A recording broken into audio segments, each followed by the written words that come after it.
Good morning. Welcome to the All 49ers show. That's Jose Sanchez. I'm Grant Cohn. The draft is next Thursday. John Lynch talks on Monday. So we got a whole lot of draft stuff to do. And the way I want to do it today is instead of like doing a mock draft that we'll just be wrong at, we'll talk about round one, but I want to sort of size up the other teams in the NFC heading into the NFL draft, because the Niners clearly are the best team, but they're the oldest team.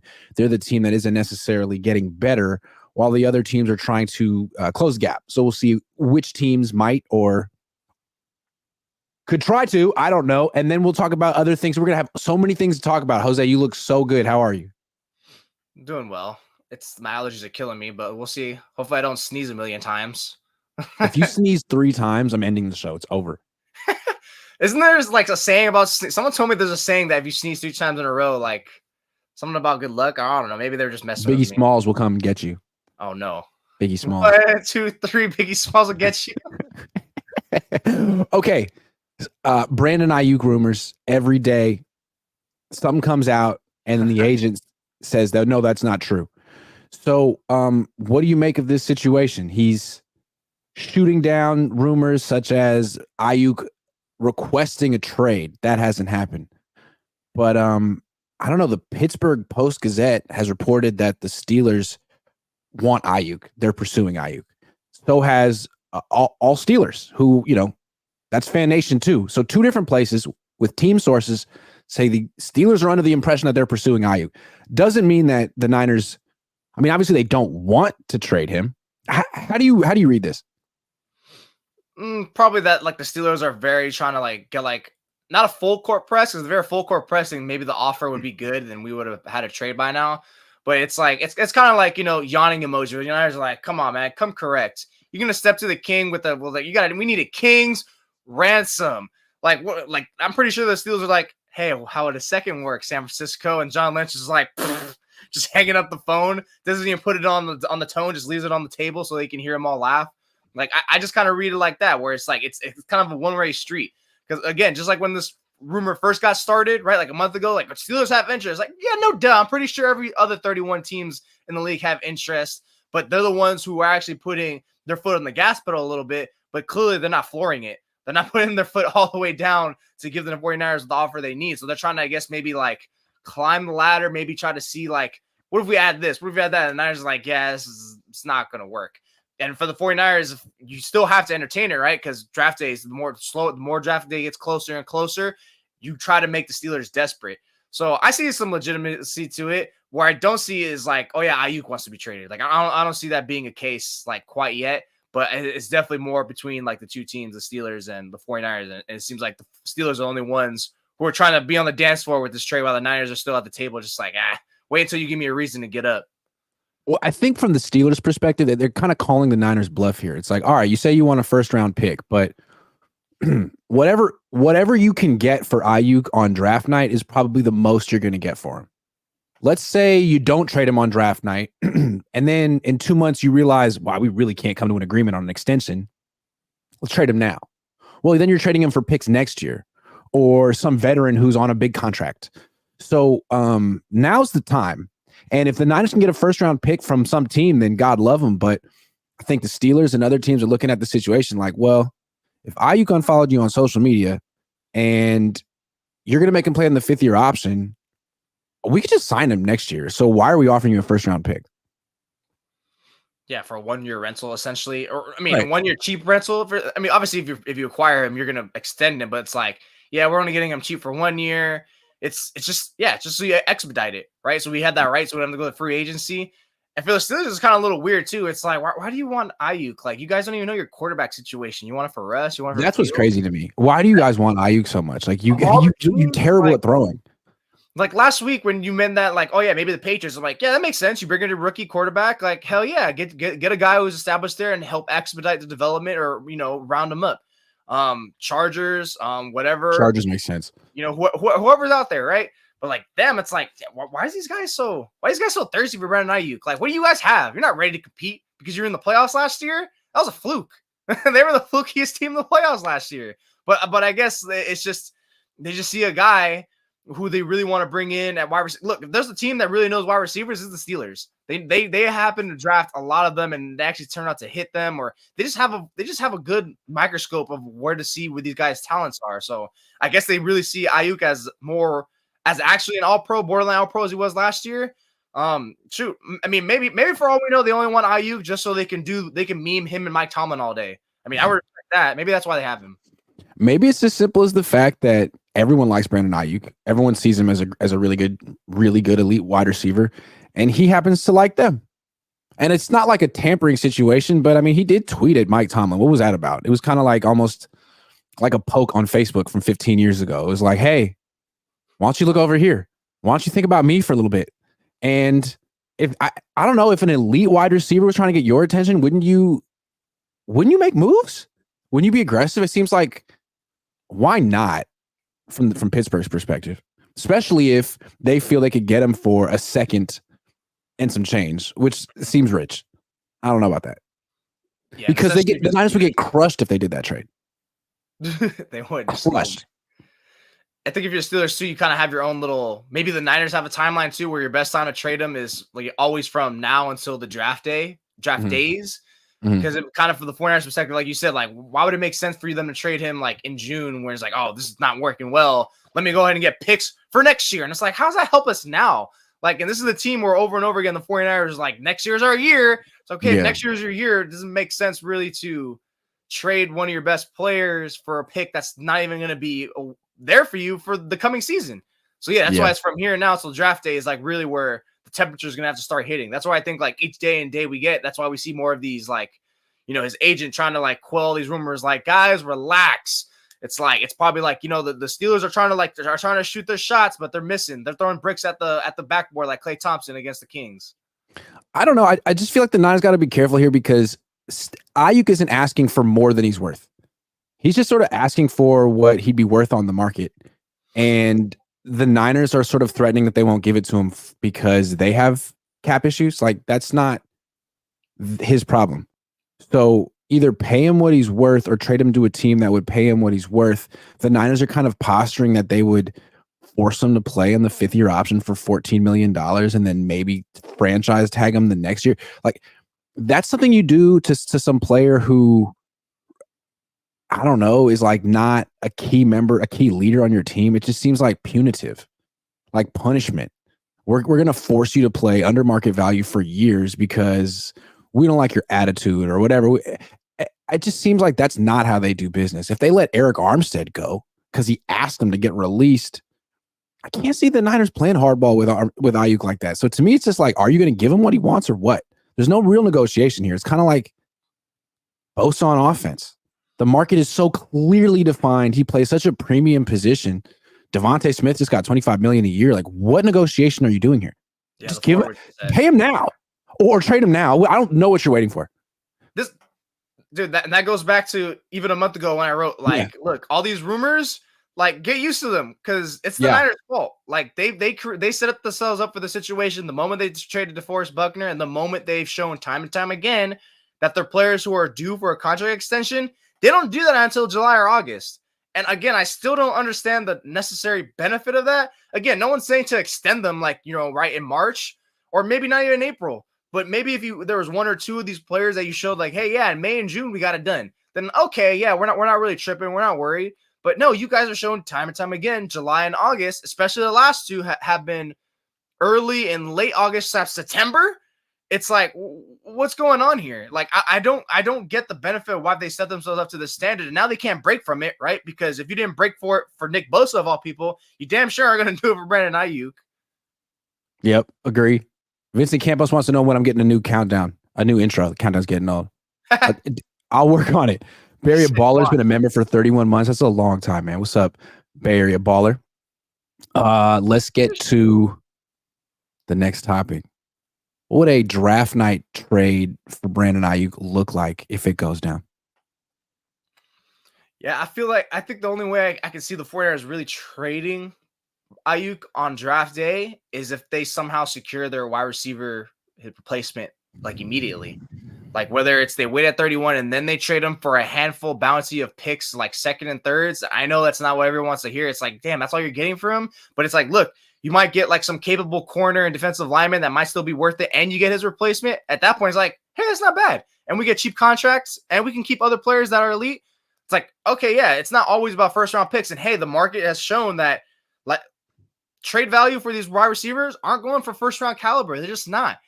So, and hell, for the 49ers, maybe what you can do is even trade up like 5 spots. Say like Adonai Mitchell from Texas is there, who I love, and I felt like I fell in love with him even more after I mentioned it last week. It's like, wow, he really is a Brandon Aiyuk replacement, or like similar in type of style. So you get him, and it's like, cool, we banked on this guy. Now we can trade up or trade down for or switch picks, and it would even work more, especially if you're the 49ers and like, you know, like Bo Nix, Penix, and all these quarterbacks like you mentioned last week are around. It's like, cool, we can take one of these teams and now we can really go down. It just makes for like more baiting and more fish luring, I feel like, for the 49ers. So I feel like if they were to really trade for him on draft day, they would have to probably have their actual replacement on board first. And then it's like, okay, now we'll do this deal. That would make sense. I do think though that like from the original report about the Steelers being interested in Aiyuk, we kind of laid out how it could work with the Steelers. So the Steelers clearly have made it known that they would trade their second round pick plus late round picks for Aiyuk, and that's not enough. And everyone knows that. That's where you start your negotiation. The Steelers also have a first round pick. It's like pick 20. Yeah, I think so. And I think what it said in the article, and it was the author's opinion, but I often wonder, like in an article like that where the author has like a team source, how much is your opinion? How much is that his opinion that you're just calling your opinion because he doesn't want that part? Anyway, he said that if the Niners want that first round pick, that they would have to pay some of Aiyuk's salary this year. So he's got a $14 million plus base salary for 2024. If the Niners were to agree to pay for, I don't know, they have to negotiate it, but half of it, 3/4 of it, they could get that first round pick. So essentially, that first round pick is up for sale in Pittsburgh. And if you want it, you just got to pay for it. So I mean, that's kind of an interesting strategy from Pittsburgh's perspective. So it's like the Niners could get that first round pick for Aiyuk, for sure. For sure. Just got to pick up a little bit of the tab. What do you think? Is it worth it? I think it'd be worth it because then, especially, what do you pick up? Let's say it's like an offensive tackle at 20, and like, boom, you get your starter instead of Colton McKivitz, and that's $7 million plus whatever. How much would a first round a pick 20 get paid that year? Like 4, 5? Yeah, something like that. Yeah, something like that, right? Like ballpark range, whatever. Then it's like, cool. That contract we had for Aiyuk, it's going to go to this offensive lineman for at least year 1, anyways. So it kind of offsets itself. You're pretty much swapping players, and then you're getting more for down the line. So that's why I really think like I like those scenarios where, again, like if you take Aiyuk and you just divvy them up into different sections, like, okay, we got a wide receiver, it's not going to drop off. We got like offensive lineman, you know, defense, whatever you can do with that sense, and then make your team better. And then also you have it's more salary cap to extend or retain any other players you want to keep down the line. But yeah, those are some scenarios I really like for him. Yeah, me too. Okay, if you were running the Niners draft, what would you do with pick 31? Would you trade up? Would you trade down? Would you target a specific position? Yeah, I think, look, the more and more I keep hearing everyone in mock drafts talk about Niners offensive line, the more convinced they're not going offensive line. I don't see it. I see no way, no how it's happening. They're going to go either defensive line or I really hope they go to now, and I've convinced myself now the last 2 weeks, is cornerback. Go corner. You have to now. You have no future beyond 2024. And I don't see how. Look, everyone keeps talking about Brandon Aiyuk's got to get extended. Brandon Aiyuk's got to get extended. True, for sure. Priority number 1. What about Charvarius Ward, Deommodore Lenoir? They're the last year of their deals.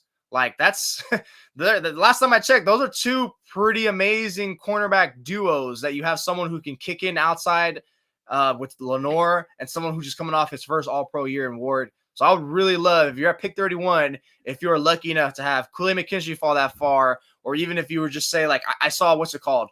I saw our colleagues at SI said something about, get the corner from Missouri, or PFF. I saw you said get TJ Tampa. Look, if you can get McKinstry, you can move up a few spots. Like, go get that guy. Or if any of those other 2 guys are still there, like in the second round, move down and get them. But I think it's time you get these guys, because the Niners have been wanting a good outside corner for years now. It feels like ever since Richard Sherman and Jason Verrett, or Richard Sherman retired and Verrett got hurt, it's like they've been struggling so hard to find that corner that could just say it's theirs. And it's like, no, duh, you guys haven't invested really a day 1 or day 2 corner in like ever. And who's the earliest one under this regime? Ahkello Witherspoon. He was okay, but he didn't last long. So go finally get that guy. Ideally round 1, you can get that 5 years if you can make it that far. Get the immediate impact starter, and then boom, it's all fine. And look, I think the most part about it is it's not necessarily like a glaring need of them. And it's like, wow, the reason why the 49ers always fail, they always go for the most glaring need. It never works. So this one, it's like a need, but it's not, top 1 need. They've never drafted a DB before round 3 since John Lynch and Kyle Shanahan been here. Mm-hmm. Why? What's funny? I think was it last DB, like actual defensive back, not just corner. Was it Jimmy Ward or was Jimmy Ward first round? Jimmy Ward first round, right here. Yeah, Jimmy Ward was first round. Eric Reed was first round. I mean, a lot of Trent Baalke would draft DBs high. John Lynch, one of the best DBs of his generation, won't draft DBs high. I don't understand that one. Kyle Shanahan. It just seems like Kyle Shanahan in particular, as an offensive coach, is so good at finding the one weak link in the other team's secondary and exploiting him mercilessly. And like, you constantly have that guy on the field on your defense. And it costs you in the biggest games. Who gave up the touchdown pass in the final play of the Super Bowl? Logan Ryan. Yeah. Duh. Obviously that was going to happen. Of course that happened. You can't have Logan Ryan on the field or Ambry Thomas. You got to have 5 defensive backs who are better than Logan Thomas and Ambry. Logan Ryan, whatever his name is. Sorry, Logan. You had great career. Ryan, yeah. Logan Thomas. That's the tight end. So what I would like the Niners to do is, a DB would be great, but they won't. Yeah. I bet you nickel they won't.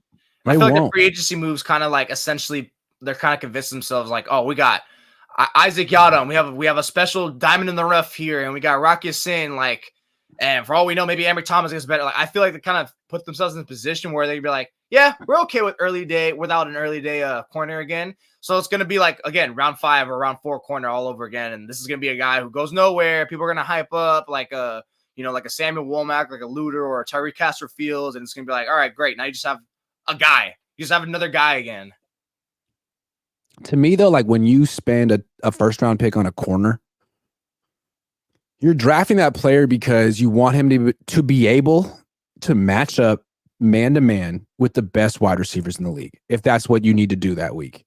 And the Niners don't really aspire to be that kind of a defense. Like, they just want to play zone as much as possible. And if that's your identity, then you're just going to draft DBs on day 2 and day 3 because you're not asking them to do the hardest thing that a DB can do, which is cover someone like Brandon Aiyuk one-on-one, man-to-man. Did Travarius Ward have to like ask to man up with DK Metcalf on Thanksgiving? Yep. He said that. I believe he did. And it's like when they brought him to the team, it was because D'Amico Ryans wanted to play more man-to-man coverage to give his pass rush a little bit extra time to get home. The idea was if you play press and make the quarterback hold the ball an extra beat, you're going to hit him. And they don't really, I mean, last year they played so far off. It was all very soft zone coverage. I mean, that's probably why they're not going to re-sign Lenore and Ward too. It's like, you're asking them to like rally and tackle. What are you asking them to do? That'd be crazy if you let one of them, like both of them go.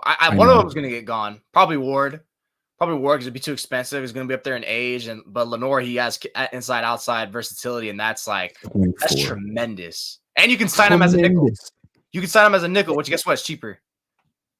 I know, but if they play him at nickel this year just to do that, God, they're gonna really piss him off. Because number 1, he's Brandon Aiyuk, and number 2, yeah, he's cheaper that way. Pick 31. You guys going to be expensive. Line, huh? He's a good outside corner. Huh? You got D-line. Yeah. All right. It's just how these guys just get your corner for one. But yeah, I just don't like. And I wrote about that too. Like, it makes so much sense. It makes so much sense to go corner right now. But they're just not going to do it. It's not what they do because it's not a glaring need anymore. They're draft for need. They'll get a corner. Yeah, like 3 round 6. Yeah, exactly. All right, before we get to the NFC West breakdown, one more bonus topic.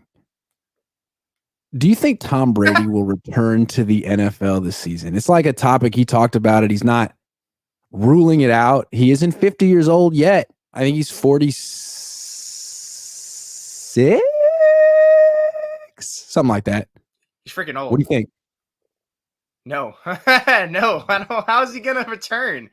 How's he gonna return? They're gonna have to. This guy's gonna have to like somehow actually like at least for a month. Let's say a quarterback gets hurt mid-season. Yeah, I saw that. I saw something about like, someone in the mid or late season, like a team comes calling. Like, it happens, right? Like Deshaun Watson went down last year.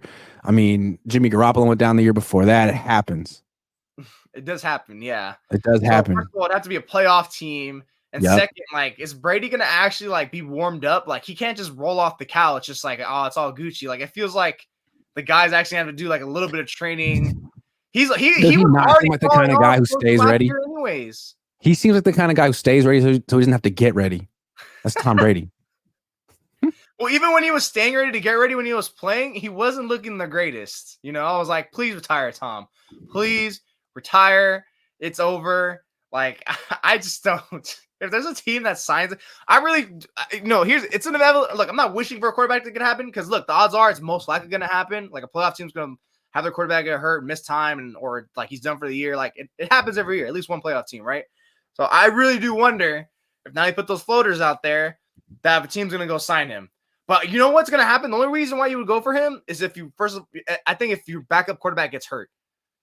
Because I think a lot of these teams, like, we really like our backup quarterback. They always say that, like, we believe in this guy, you know, it's going to be good. Now, if that guy gets hurt or he looks bad after, like, 2-3 games, it's like, Tom!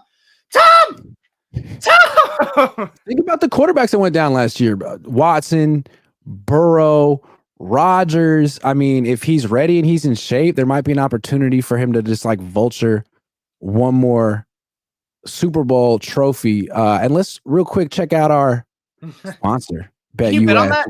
Odds Tom Brady returns? Happens to have the odds for Tom Brady. No way. I just want to mention that Bet US is the +1 online sportsbook, which is why we're going to be checking them out. And they're going to be currently offering 125% deposit match up to $2,500 on your first 3 deposits. Plus, they have 24/7 customer service and 24-hour payouts. All you got to do is click the top link in the description to receive your bonus. So let's check it out. Will Tom Brady come out of retirement again? +1,000. So no, probably not, but maybe. Meaning if you put down $10 and he comes out of retirement, you get $100. Yeah, putting like a small little flyer is not terrible given the odds. It's not terrible. Now there's other things you can bet, you can wager on too on Bet US. Will Tom Brady's bid to become a part owner of Las Vegas Raiders be voted on the next owners meetings in May 2024? That seems more likely. That he'll be a part owner of the Raiders. And then this is the juicy one. Tom Brady's next team, if he unretires, the Raiders, even money. Wow. Patriots -140, Bucks +500, no. Niners +900. So the fourth best odds to get Tom Brady. And let's just go through it. Like the Raiders, who is their quarterback right now? AOC? Yeah, whoever that is. Okay. Basically, but why would, I mean, are they good enough to like be worth his time? No. Hell no. No. The Patriots. No. Absolutely not. Absolutely not. It's Joe 100% not. They suck. That's ridiculous. So not them. The Buccaneers. I think they like Baker. I mean, I guess if Baker gets hurt, he could go back there and he has some familiarity. Yeah, maybe. Maybe. I could see that. And then the Niners. So for the Niners to happen, Brock Purdy would have to get hurt, which, you know, Niners quarterbacks get hurt all the time. And then Josh Dobbs would have to play, and he'd have to be as bad as, you know, we might expect. And then they'd make the call to Tom Brady. And he could say no, that Brady says no because of that pettiness. Because they've said no to him so many times? Yes, I said no to him so many times. So I was like, oh, look who's come. Look who your failures have led you to. Back to me. And then Brady just like snaps his fingers and lets them get eviscerated in the playoffs. I think he's done. Here's what I don't understand. I don't really understand much about betting, although I'm trying to learn. Will Tom Brady come out of retirement again? Yes, +1,000. Will Tom Brady be on an NFL roster for week 1? Yes, +300. Why would you bet on that one? That's true. Yeah, actually, that makes no sense. It's like the same thing, but one has way better odds. So that's one I don't understand.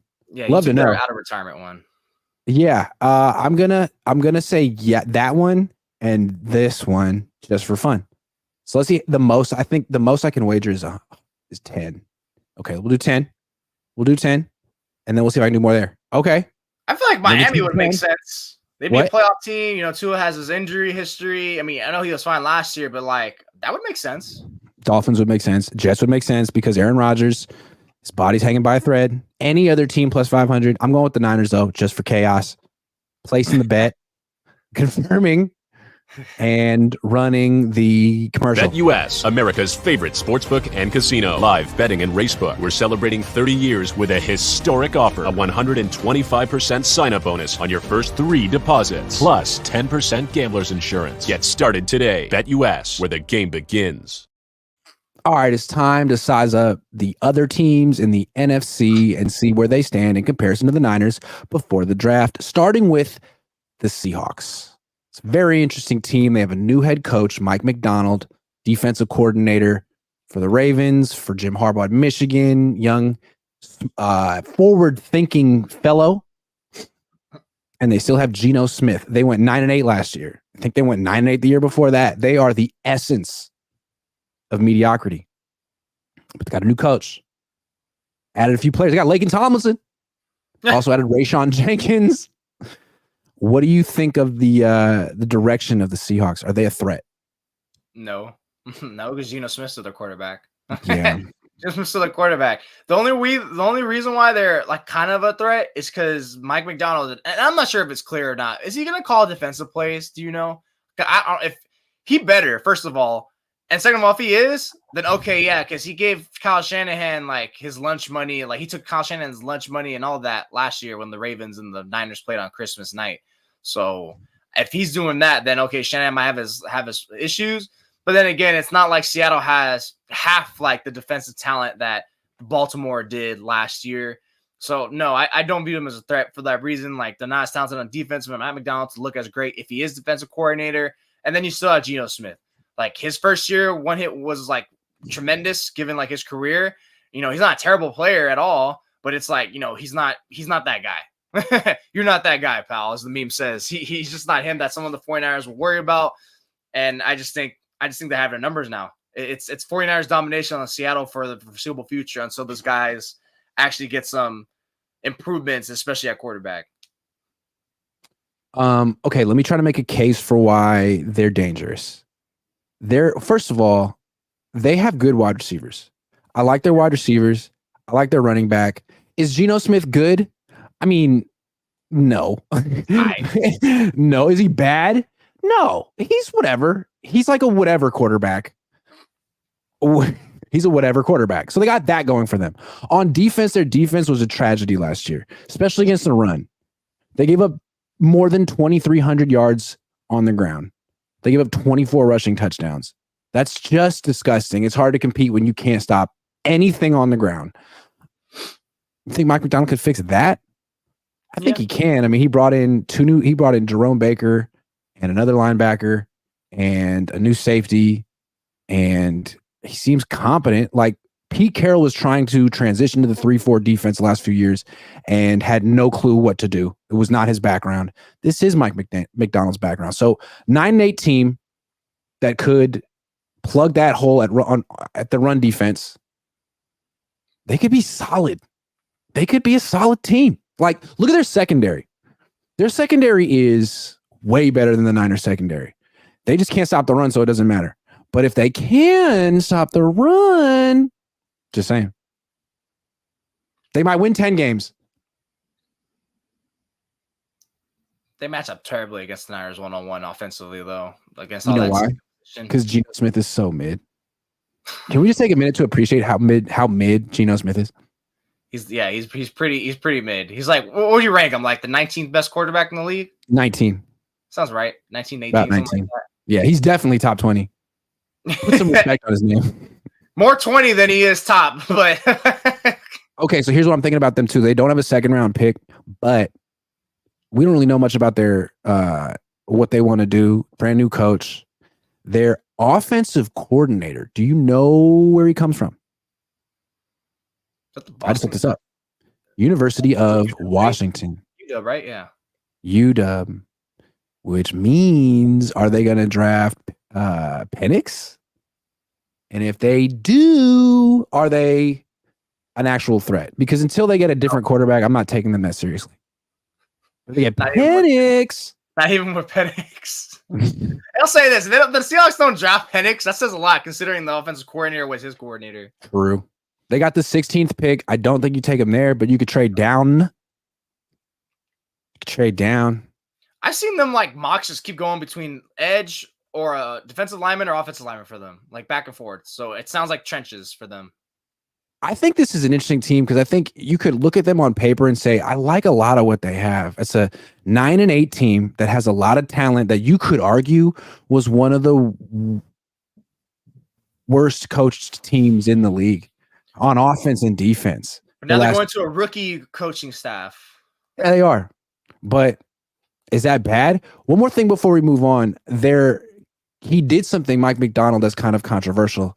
It's been getting some national headlines, and I wanted to talk about it before we move on. He's like 37 or whatever, and he gets this job with the Seahawks, and they have a rich history the last 15 years. They won a Super Bowl, they went to 2, they had the Legion of Boom. A lot of famous players were going to be in the Hall of Fame, and they're like all over the facility, pictures all over, like a tribute to what they accomplished. First thing Mike Macdonald did when he got the job was took all that stuff down. And left the walls blank. And Rich Eisen was like so offended. Said it was essentially like dishonoring the past, and leaving those things up doesn't hurt anything, and it gives you something to aspire to. I liked what Mike Macdonald did. What do you think of what he did? It sounds like he went in there and said, look at me, I'm the captain now. We don't acknowledge him before here, and he just wanted to eviscerate the past. Like, no, we don't care about the old people anymore. All that's what he said. He sounded like new blood saying we don't care about the old blood anymore. We don't care. Like, get him out of here. Nothing to do with us. We are not champions. That has nothing to do with us. I remember my first year on the beat was Harbaugh's first year coaching the 49ers. He did the same exact thing. He came into a team that was kind of like the Seahawks. I mean, a team that had all this, but I mean, times 100, a team that had a lot of history and was kind of stuck in the past and had not found a way to transition into the present. And Harbaugh came in and said, we're taking down all these references to Joe Montana and Steve Young, and it's no disrespect, but we need to create our own history. We can't bask in the glory of 15 years ago, because look at you guys. You know, it's not even that you suck. It's that you're mediocre and you underperform every year. So that's all done with. And now we have to build new memories and new legacies. They didn't win a Super Bowl, but that's the kind of urgency that I feel like it takes to get a team out of mediocrity. Yeah, it sounds like he's just pretty much just trying to do like a ground up type of scenario. Like, dude, we had no past. We're starting new. Like, Seahawks are first year NFL franchise. We're new. So, yeah, I don't mind it. I like it. I don't mind if he kept it. I don't mind if he did that. Like, you know, I can understand why, you know, like an OG like Rich Eisen can get offended because, like, no duh, OGs are going to respect OGs, like traditions and like stuff. Like, what the hell? You're burying the past. You're spitting on it. It's like, you know what? Maybe he is. But what is Mike Macdonald? Oh, Pete Carroll. He has no affiliation to them. He's the one who stole his job, essentially. You know what I love about it too, though? Like, think about it. Mike Macdonald is a disciple of. Oh, I just saw it too. Who's Harbaugh? He? Harbaugh. I was going to say, yeah, it's Harbaugh. Harbaugh. Right? He's with John Harbaugh. He's with Jim Harbaugh. And who was Pete Carroll's biggest rival for a long time?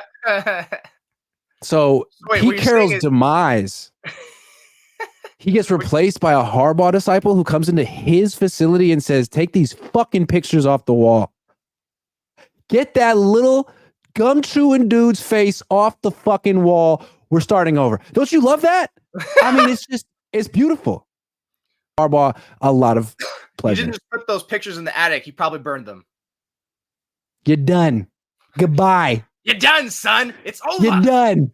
Goodbye. All right, next team in the end. So look, don't sleep on the Seahawks. They're an interesting team that it's the kind of team that Harbaugh would get the most out of.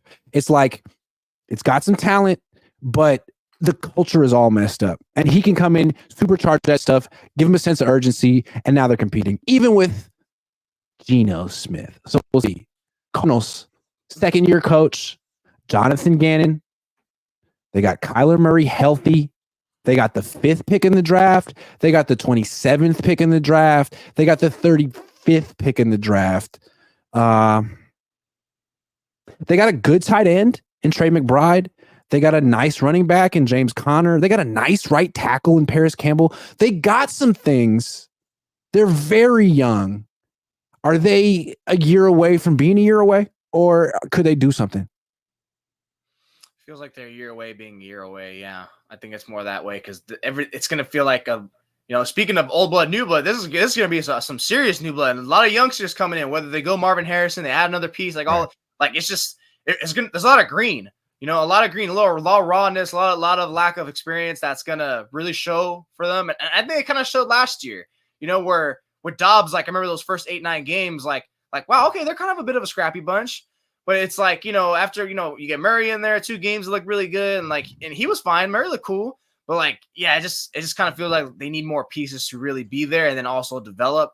So yeah, it feels like we're going to see them really look good for a few games and look like, oh yeah, that's how they're supposed to look like, kind of like an experienced type of sort, so yeah, I'm still sleeping on them too. I'm curious though. They do seem like they could make their move in 2025. I'm more intrigued on them this year than Seattle though. I mean, they got the quarterback that you're most worried about in the NFC West. Even more than Stafford, I want to say, because Stafford's almost 36 years old. Kyler, I know he's torn his ACL, but he seemed like he might be finally in that stage where he's locked into his profession. He was kind of coasting around on talent and hype and playing Call of Duty. He took the Call of Duty down. He uninstalled it from his PS5. See, I think look, if he's locked in, and I think he took a lot of criticism, but his coach was a joke, Cliff Kingsbury. And I think just the fact that he's gone and they have Gannon, who seems to very much not be a joke, it's a team to watch. It's a team to watch. If they have a competent defense and they have an above average quarterback, now you're talking. And it's your offensive line isn't bad. Your running game's pretty good. You have no wide receivers. Okay, that's a big problem. But you're going to get Marvin Harrison Jr. and you still have the 27th and 35th pick in the draft. If Marvin Harrison Jr. comes out blazing like the best wide receivers do, team's dangerous. They're young, but they're freaking dangerous. Be interesting. I'm intrigued with them. Let's just see who's going to be the name that stands out, who's going to be the player that really develops, who's going to be the one that doesn't need to develop and just hits the ground running. I'm very interested with them more than I am with Seattle, just because, it's the mystery of. We know Geno. They've given Geno everything they can give him. He has DK Metcalf, but with Kyler, it's okay. If they give you Marvin Harrison Jr. and you're still kind of mediocre, then that's on you. But this could be the year where he finally puts it all together, has the supporting cast, and he has the maturity, and the coach. And if that's the case, then that might be the team that's the closest to the Niners. Let's talk about the Rams. They got Puka Nacua last year. Cooper Kupp, if he can stay healthy, that's one hell of a duo. Kyron Williams, is that his name? Is a really good running back. I don't know why I forgot his name. He's a really good running back. They added a Pro Bowl left guard. Their offensive line's good. They lost Aaron Donald. And Matthew Stafford's still really good, although he's starting to miss games. He used to be the Iron Man, like the Brett Favre. Now he's going to miss a few games a year, but it's all good because they got Jimmy Garoppolo. What do you think? Are the Rams back? Yeah, I really think they're the number one threat to the division to the 49ers for sure. And it's because Stafford, no matter what, every time the Rams play the Rams play the 49ers, Stafford doesn't really get too bothered, he's not going to be the most, he's not going to be other slice and dice you, but he's definitely is a threat. And I don't know, just that offensive line is getting beefed up. So offensively, the Rams, scary as hell. Defensively, Aaron Donald, that's so huge for the 49ers, which is kind of crazy to say considering Aaron Donald wasn't really too much of a game record for the 49ers in the last few years. They did a good job against him. In a way, I guess you could say he is because the Niners had to spend so much time planning against them. So yeah, he was a game adjuster, maybe a game planning wrecker. He would wreck your plan because you got to put so much in your sources into this. So cool, he wasn't. So that way he doesn't wreck the game. But yeah, they did a good job against him. So without him there, it's me wondering okay, is it really going to have too much of a difference? Or now because you don't have the attention, now you could spread out the offensive line, love, and really get a more flowing offense where everything's more structured, maybe more buttoned up. But yeah, I'm really excited to look at what those battles are between the Rams and the 49ers next year. Yeah, it seems like it's going to be interesting when they play, because if Stafford and Kupp are healthy, along with the additions of Puka Nacua and Kyron Williams, like that's a tough team to beat. It's just tough. But what are the odds that Stafford and Kupp will be healthy on the same day? That's the problem with the team at that point. Like they're both over the hill, kind of falling apart, and really, really highly paid and important to what they're trying to do. So yeah, if those two can have a full season of no injuries, and great, watch out for the Rams, but I wouldn't bet on it. Yeah, that's true. That's why they beefed up the offensive line, right? To make sure Stafford doesn't take as many hits. Like, no. But at the same time, they signed Jimmy because they know. Well, they acknowledge like all it takes is one hit, but you do that to reduce the hits. But if it does take that one hit, okay, maybe Jimmy Garoppolo holds us over for 3 games at least. You know, I just know if Stafford does get hurt, I hope it's like before they play the Niners and Jimmy plays the Niners, because that's I want the drama for that. You know how fun it's going to be to talk about that game that week? If you think about it, last year the Niners never played the full strength Rams. Like they played in week 2, and Cooper Kupp didn't play in that game. And then they played in week 18, and Matthew Stafford didn't play in that game. So that's kind of an interesting team. Also, the last time the Niners played the Cardinals, put up like 45 points on them, but the Cardinals scored 29, I want to say, with Kyler. And no wide receivers. Wasn't that when they were already like hella ahead though? Wasn't it like Maybe. 40 to something? Probably. Yeah. Most likely. Yeah, because that defense was like all over the Arizona. Like, well, actually, I remember that first half, the running game was that's what really did them in. The Niners, that run defense was non-existent. Like they were letting James Conner and all these guys go stampede all over them. That's the problem. That is a problem. I wonder if the Niners have fixed that run defense. Brother Bob says, "What's up, GC? Who doesn't kiss Kyle Levy's cheeks?" Jose. Who's Kyle Levy? Kyle Shanahan. Why is he leaving? Kyle Levy because Marv Levy never won a Super Bowl either. Although he went to 4 Super Bowls and Kyle's only been to 3. Brian Lester's been a member for 2 months. Hey, what's up, Brian? He says, "Were you able ever to get that Aiyuk jersey gone? My name is in there." No, it's right here. The person who won never responded to me, so I'll pick out another person this week. And if it's you, I'll let you know, Brian. Thank you. That's the end of the show. Thanks for watching. Jose's got to go get his hair. Why are you giving away a Aiyuk jersey? You know he's gonna get traded. I know. It's gonna be a vintage. It's gonna be a throwback jersey. That's what I'm saying. It's gonna be worth even more. Get it now. In the last week that Aiyuk's gonna be on the team. I'll see you guys later.